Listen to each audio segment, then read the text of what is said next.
បាទបងប្អូននេះគឺជាតកៅមួយប្រភេទដែលខ្ញុំអត់ស្គាល់ទេបងប្អូនតកៅនេះដូចជាចម្លែកណាស់បងប្អូនតើបងប្អូនធ្លាប់ស្គាល់តកៅនេះទេបងប្អូនតកៅនេះរាងខ្នងវារាងបន្លាមើលទៅគួរឲ្យខ្លាចណាស់បងប្អូនហើយតកៅនេះក៏មិនមែនតូចដែរបងប្អូនធំណាស់តកៅនេះតើបងប្អូនស្គាល់តកៅនេះថា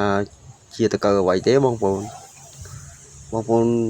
មើលទៅតើស្គាល់ទេបងប្អូនបើចំណែកខ្ញុំវិញខ្ញុំមើលទៅគឺខ្លាចណាស់បងប្អូនពីព្រោះវាមើលទៅរាងដូចជាបន្លាព្រោះតកៅនេះខ្ញុំមិនដែលស្គាល់ទេបើបងប្អូនស្គាល់អាចជួយ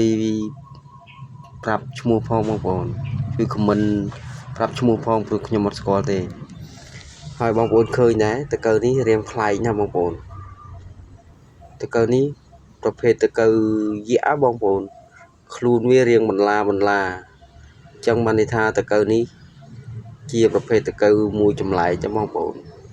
ហើយតកៅនេះគឺវានៅលើស្លឹកឈើហ្នឹងប្រហែលជាវាយកស្លឹកឈើហ្នឹងធ្វើជាអាហារបងប្អូនមើលនេះបងប្អូនឃើញវាឡើងណា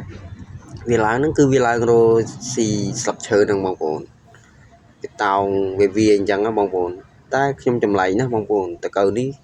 មើលវាខ្នងវារាងបន្លារោមវាបងប្អូនបើតកៅមួយចំនួនទៀតគឺរោមវាធម្មតាទេបងប្អូនរោមមានតកៅខ្លះរោមល្អិតអីចឹងទៅតែចំណែកតកៅនេះគឺរោមវារាងបន្លាបងប្អូនមើលទៅគួរឲ្យខ្លាចចាំបងប្អូន